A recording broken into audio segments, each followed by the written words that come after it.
지구 생명체의 무려 75%를 멸종시킨 다섯 번째 대멸종, 티라노사우루스, 브라키오사우루스, 벨로시랩터 같은 공룡들도 멸종, 하늘을 지배하던 익룡도 멸종, 바다에 살던 암모나이트도 멸종합니다. 6,500만 년 전 지구에는 도대체 어떤 일이 있었길래 대부분의 생명들이 사라지게 된 걸까?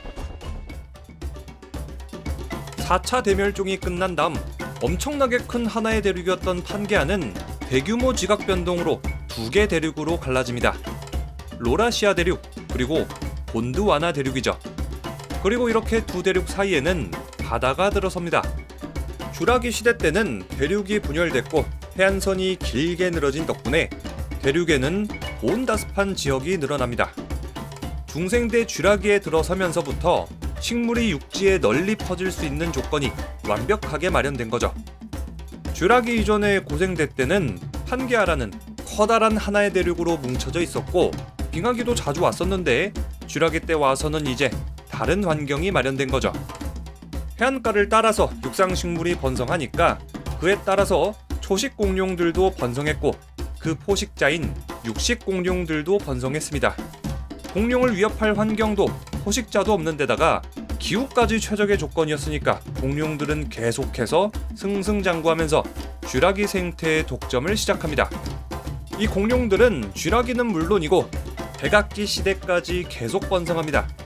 곤드와나 대륙은 남아메리카, 인도, 오스트레일리아, 아프리카, 남극 등등 여러 대륙으로 갈라지는데 이렇게 대륙들이 갈라지는데도 공룡들은 그 크기와 종류를 늘려가면서 더욱더 발전하고 번식합니다. 바다에는 어룡들이 헤엄쳐 다니고 하늘에는 익룡들이 날아다니고 땅에는 티라노 이런 친구들이 돌아다니는 공룡 천국이 형성된 거죠. 여담으로 티라노라든가 트리케라토스라든가 벨로시랩터 이런 애들은 사실 백악기에 살던 종이라고 합니다. 영화 쥬라기 공원에서 이런 친구들이 많이 나왔었는데 사실은 쥬라기에 살았던 친구들이 아니라 백악기에 살았던 친구들이라는 거죠. 자, 어쨌든 중생대는 이만큼 지구 역사상 이전에도 없었고 이후에도 없는 아주 거대하고 강한 형님들이 천적도 없이 활개치고 다니는 무서운 시기였습니다. 그런데 6,500만 년 전 지구를 주름잡던 공룡들이 갑자기 지구상에서 자취를 완전히 감추는 일이 발생합니다. 바로 5차 대멸종, 백악기 팔레오기 멸종, 줄여서 KPG 멸종입니다.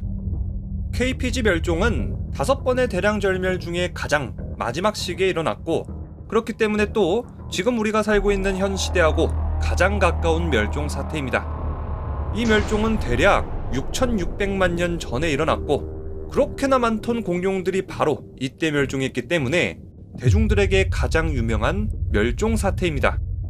이 KPG 멸종은 100만 년에서 250만 년 동안 일어났습니다. 이때 공룡을 포함한 지구상의 생명체 75%가 멸종됐죠. 자, 그런데 너무 오래전 일이었던 만큼 과학자들이 당시 멸종의 정확한 원인을 찾는 것은 쉬운 일이 아니었습니다. 학자들끼리도 아니 도대체 당시에 어떤 일이 있었던 거요? 하면서 대멸종의 결정적인 원인을 두고는 여러 의견이 분분했죠. 그 중에 첫 번째 설은 화산 폭발설입니다. 지질학자들의 연구에 따르면 6,500만 년 전, 그러니까 KPG 멸종이 일어났을 당시에 현재 인도의 데칸 고원을 형성했던 거대한 화산 활동이 있었다고 합니다. 그 당시 화산 활동은 수십만 년에 걸쳐서 이루어졌을 겁니다. 그리고 이 분출된 용암은 500km 이상 되는 지역에 걸쳐서 2km 두께로 대지를 형성할 정도로 영향력이 거대했을 겁니다. 이 화산 폭발은 아주 오랜 시간 지속됐고 용암이 흘러나오고 화재가 이어짐에 따라서 당연히 그 인근엔 어떤 생명체도 살 수 없는 불지옥이 형성됐을 겁니다. 이 화산 폭발로 인해서 화산재가 공기를 오염시키고 이 때문에 대기가 오염되고 산성비가 잇따랐을 겁니다. 이 화산재는 식물들에게 내려앉았을 텐데 초식 공룡들은 이 식물들을 먹을 수 없었을 겁니다. 이렇게 되면 초식 공룡들이 생존의 위협을 겪었을 거고 그 포식자 육식 공룡들도 사라지게 됐을 겁니다. 마지막으로 이 화산재는 아주 오랜 시간 동안 태양광 진입을 차단했고 이에 따라서 지구 표면 온도가 떨어지고 한파에 취약했던 초식 공룡, 육식 공룡을 포함한 대형 파충류들이 대량 멸종했을 겁니다. 이 주장의 아기가 딱딱 들어맞죠. 덕분에 화산 폭발설은 과거의 많은 학자들의 지지를 받았습니다. 그런데 몇몇 학자들은 정말로 화산 폭발 하나만으로 공룡들이 대멸종했는지에 대한 의문을 가지게 됩니다. KPG 멸종에 대한 또 다른 가설은 바로 소행성 충돌설입니다. 당시 소행성 충돌 때문에 공룡들이 멸종하게 된 게 확실합니다. 10km가 넘는 소행성이 지구에 충돌했다면 그 지역의 생물들이 다 죽은 건 당연하고, 충돌 때문에 생긴 열이나 충격파 때문에 지구 전체의 폭풍과 화재가 운반됐을 겁니다. 이 때문에 생겨난 먼지 구름은 지구 대기권 상층부를 완전히 뒤덮였겠지요. 이 먼지 구름이 햇빛을 가렸을 테고, 그렇게 지구엔 오랜 겨울이 찾아왔을 겁니다.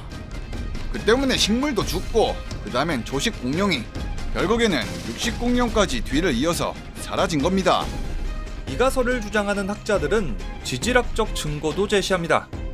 공룡이 멸종했던 중생대 백악기말 그리고 신생대 사이의 지층을 보면은 아주 얇은 경계층 KPG 경계층이 나옵니다.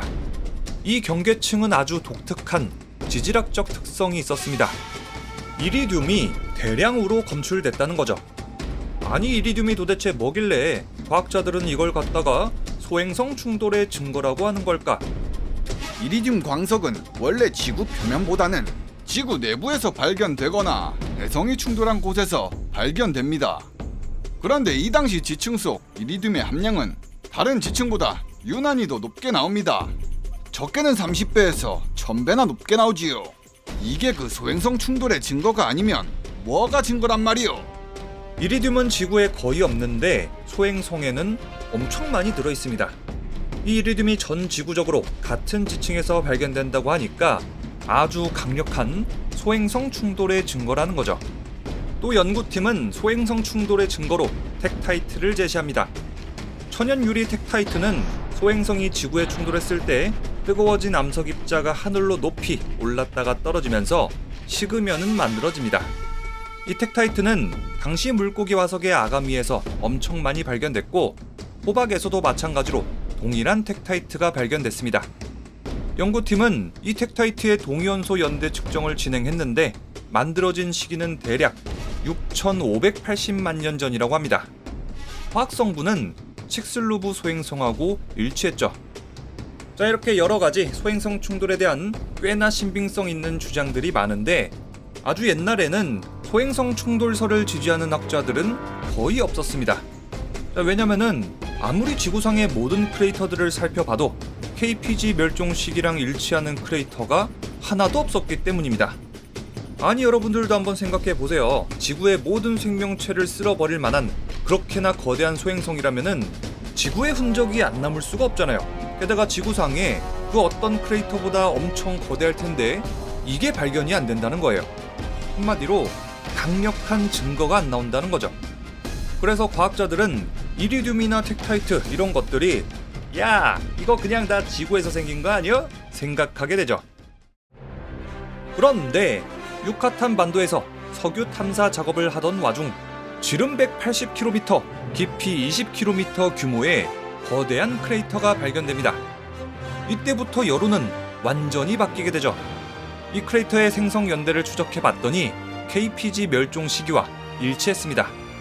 게다가 이리듐층의 두께를 조사해 봤더니 유카탄 반도 근처로 갈수록 두께가 두꺼워지고, 유카탄 반도에서 멀리 떨어진 곳은 이리듐층의 두께가 비교적 균일한 것이 확인됐습니다. 소행성 충돌 중앙으로 갈수록 이리듐이 많이 발견됐다는 겁니다. 그리고 퇴적층의 나이도 6,500만 년 전으로 확인됐죠. KPG 멸종 사건의 시발점이 바로 유카탄 반도였던 겁니다. 당시에 거대한 소행성이 떨어졌다는 것이 명확하게 진실로 드러난 거죠. 시뮬레이션에 따르면 소행성의 크기는 대략 10km. 이 소행성이 지구에 충돌한 순간 분진과 미세먼지는 몇 시간도 안 돼서 지구 전역을 뒤덮게 되고, 멕시코만에서 발생한 쓰나미는 10시간 만에 한국에 도달합니다. 소행성 충돌로 일어난 쓰나미의 크기는 1.5km가량. 영화 인터스텔라에 나왔던 파도 행성의 파도 높이가 1.2km 정도였는데 실제 지구에선 그것보다 훨씬 큰 쓰나미가 일어난 겁니다. 미세먼지 구름은 햇빛을 차단하고 기온은 극도로 낮아지기 시작합니다. 식물들이 죽어나가고 초식동물, 육식동물들도 차례로 멸종합니다. 햇빛이 들지 않았기 때문에 바다의 플랑크톤이 죽고 암모나이트도 죽고 또 이걸 먹고 사는 해양 파충류들이 멸종합니다. 공룡을 포함한 육상의 파충류, 익룡까지 모조리 죽게 되죠. KPG 대멸종 이후 끝까지 살아남은 생명들이 있었습니다. 자, 이때 살아남은 종은 악어나 거북 같은 파충류, 당시 굴을 파고 살았던 포유류, 그리고 유일하게 살아남았던 공룡은 수각류입니다. 이 수각류 공룡들이 지금으로 치자면 바로 새입니다. 독수리나 부엉이, 앵무새 요런 애들의 조상이 바로 수각류 공룡인 거죠. 자, 그러니까 리뷰형이 머리가 쉽게 터지지 않는 이유가 바로 여기 있는 거예요. 아니, 백악기 때 소행성이 떨어져도 안 죽고 살아남았는데 부엉이 머리 과부하 좀 된다고 해서 쉽게 죽겠습니까?